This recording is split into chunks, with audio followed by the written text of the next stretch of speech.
ಋಗ್ವೇದದ ಕಾಲ ಅಥವಾ ಪೂರ್ವ ವೈದಿಕ ಯುಗ.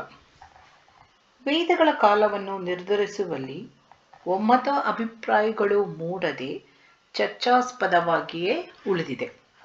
ವೇದಗಳ ಕಾಲವನ್ನು ನಿರ್ಧರಿಸಲು ವೈಜ್ಞಾನಿಕ, ಸಾಹಿತ್ಯಿಕ ಮುಂತಾದ ಅನೇಕ ಮಾರ್ಗಗಳನ್ನು ಉಪಯೋಗಿಸಲಾಗಿದೆ. ಎ.ಸಿ. ದಾಸ್ರವರ ಪ್ರಕಾರ ಋಗ್ವೇದದ ಕಾಲ ಕ್ರಿಸ್ತಪೂರ್ವ 2500. ಇವರ ಈ ನಿರ್ಧಾರಕ್ಕೆ ಭೂಗರ್ಭಶಾಸ್ತ್ರದ ಆಧಾರವನ್ನು ನೀಡಿದ್ದಾರೆ. ಡಾಕ್ಟರ್ ಹಾಗರ್ ಅವರು ಬ್ರಾಹ್ಮಣಗಳಲ್ಲಿನ ಒಂದು ಸೂರ್ಯಗ್ರಹಣ ಸಂಬಂಧಿ ವಿಚಾರವನ್ನಾಧರಿಸಿ ಋಗ್ವೇದದ ಕಾಲವನ್ನು ಕ್ರಿಸ್ತಪೂರ್ವ 1186 ಎಂದು ನಿರ್ಧರಿಸಿದ್ದಾರೆ. ವೈದಿಕ ಸಾಹಿತ್ಯ ಹಾಗೂ ಅದರ ಸಂಖ್ಯೆಗಳ ಬೆಳವಣಿಗೆಯನ್ನು ದೀರ್ಘವಾಗಿ ಅಧ್ಯಯನ ಮಾಡಿ ಡಾಕ್ಟರ್ ವಿಂಟರ್ ನಿಟ್ಜ್ರವರು ಋಗ್ವೇದದ ಕಾಲವನ್ನು ಕ್ರಿಸ್ತಪೂರ್ವ ಸುಮಾರು 2000 ಅಭಿಪ್ರಾಯಪಟ್ಟಿದ್ದಾರೆ. ಬಾಲಗಂಗಾಧರ ತಿಲಕ್ರವರು ವಸಂತ ಮಾಸದ ವಿಷುವತ್ಸಾಂಕ್ರಾಂತಿಯ ಬಗೆಗಿನ ಲೆಕ್ಕಾಚಾರ ಹಾಗೂ ಜ್ಯೋತಿಷ್ಯ ಶಾಸ್ತ್ರದ ಆಧಾರದ ಮೇಲೆ ಋಗ್ವೇದದ ಕಾಲವನ್ನು ಕ್ರಿಸ್ತಪೂರ್ವ 6000 ಡಾಕ್ಟರ್ ಜಾಕೋಬಿಯವರು ಋತುಗಳ ಆರಂಭದ ಬದಲಾವಣೆಯ ಆಧಾರದ ಮೇಲೆ ಕ್ರಿಸ್ತಪೂರ್ವ 4000 ನಿರ್ಣಯಿಸಿದ್ದಾರೆ. ಋಗ್ವೇದದ ಮಂತ್ರಗಳನ್ನು ಕ್ರಿಸ್ತಪೂರ್ವ 1000 ರಚಿಸಿದರೋ ಅಥವಾ ಕ್ರಿಸ್ತಪೂರ್ವ 3000 ರಚಿಸಿದರೋ ಎಂಬುದನ್ನು ಮಾನವ ಜೀವಿಯು ಖಂಡಿತವಾಗಿ ಹೇಳಲಾರ ಎಂದು ಮ್ಯಾಕ್ಸ್ ಮುಲ್ಲರು ಅಭಿಪ್ರಾಯಪಟ್ಟಿದ್ದಾರೆ. ಕೊನೆಗೆ ಋಗ್ವೇದದ ಕಾಲವನ್ನು ಅವರು ಕ್ರಿಸ್ತಪೂರ್ವ 1200 ಕ್ರಿಸ್ತಪೂರ್ವ 1000 ಅವಧಿಯಲ್ಲಿ ರಚಿತವಾಗಿರಬಹುದೆಂದು ತಾತ್ಕಾಲಿಕವಾಗಿ ಅವರು ಅಭಿಪ್ರಾಯಪಡ್ತಾರೆ. ಪರೀಕ್ಷಿತ ಮತ್ತು ಮಹಾಪದ್ಮನಂದ ಇವರುಗಳ ನಡುವೆ 1050 ವರ್ಷಗಳ ಅಂತರವಿತ್ತೆಂದು ಪುರಾಣಗಳು ಹೇಳುತ್ತವೆ. ಅಂದರೆ ಪರೀಕ್ಷಿತ ಚಕ್ರವರ್ತಿಯು ಕ್ರಿಸ್ತಪೂರ್ವ 14ನೇ ಶತಮಾನದಲ್ಲಿ ಇದ್ದನೆಂದು ಎಂದಾಯಿತು. ಈ ಪರೀಕ್ಷಿತನು ಅಥರ್ವಣ ವೇದದಲ್ಲಿ ಬರುವ ಅದೇ ಹೆಸರಿನ ವ್ಯಕ್ತಿಯು ಒಬ್ಬನೇ ಆಗಿದ್ದನೆಂದು ಹೇಳಲ್ಪಟ್ಟಿದೆ.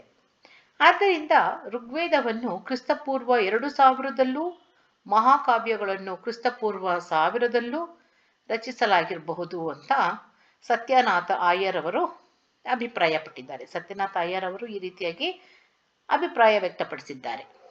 ಮೇಲ್ಕಂಡ ಹೇಳಿಕೆಗಳನ್ನು ವಿಮರ್ಶಿಸಿ ಆರ್.ಸಿ. ಮಜುಂದಾರರು ಕ್ರಿಸ್ತಪೂರ್ವ 2000 1500 ನಡುವಿನ ಕಾಲವು ಋಗ್ವೇದದ ಕಾಲವೆಂದು ಕರೆದಿದ್ದಾರೆ.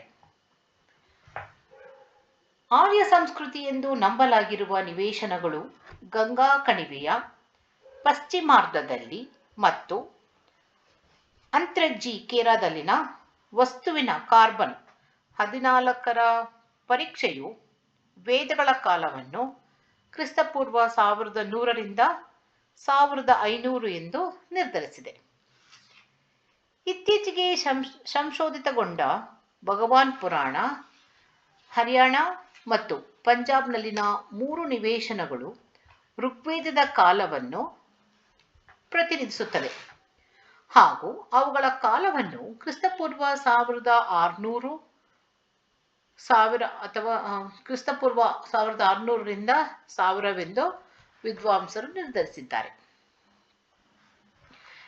ಇವಾಗ ನೋಡೋಣ ನಾವು ಋಗ್ವೇದ ಕಾಲದ ಆರ್ಯರ ರಾಜಕೀಯ ಜೀವನ ಹೇಗಿತ್ತು ಅಂತ. ಋಗ್ವೇದ ಕಾಲದ ಜನರ ರಾಜಕೀಯ ಹಾಗೂ ಸಾಮಾಜಿಕ ವ್ಯವಸ್ಥೆಗಳಿಗೆ ಆಧಾರವಾದುದು ಅವರ ಪಿತೃಪ್ರಧಾನ ಕುಟುಂಬ ವ್ಯವಸ್ಥೆ.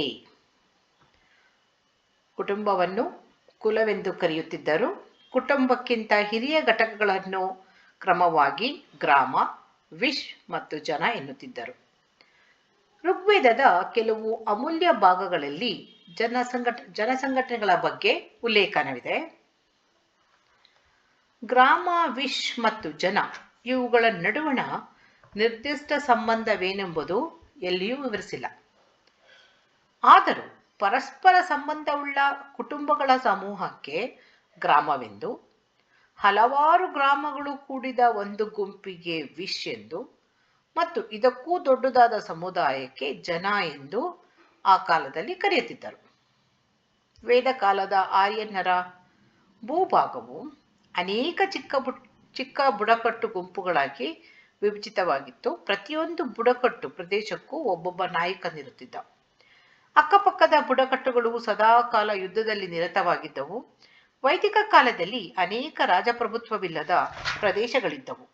ಅವುಗಳನ್ನು ಗಣಗಳೆಂದು ಋಗ್ವೇದದಲ್ಲಿ ಉಲ್ಲೇಖಿಸಲಾಗಿದೆ ಮತ್ತು ಅವುಗಳ ನಾಯಕರನ್ನು ಗಣಪತಿ ಅಥವಾ ಜ್ಯೇಷ್ಠ ಹಿರಿಯ ಎಂದು ಕರೆಯುತ್ತಿದ್ದರು. ಈ ಉಲ್ಲೇಖವು ಪ್ರಪಂಚದಲ್ಲೇ ಗಣರಾಜ್ಯಗಳ ಬಗೆಗಿನ ಪ್ರಥಮ ದಾಖಲೆಯಾಗಿದೆ. ಮುಂದೆ ಬುದ್ಧನ ಕಾಲದಲ್ಲಿ ಗಣರಾಜ್ಯಗಳು ಸಂಪೂರ್ಣ ಬೆಳವಣಿಗೆಗೊಂಡ ಬಗ್ಗೆಯೂ ಸುಮಾರು ಮಾಹಿತಿಗಳು ದೊರೆತಿವೆ.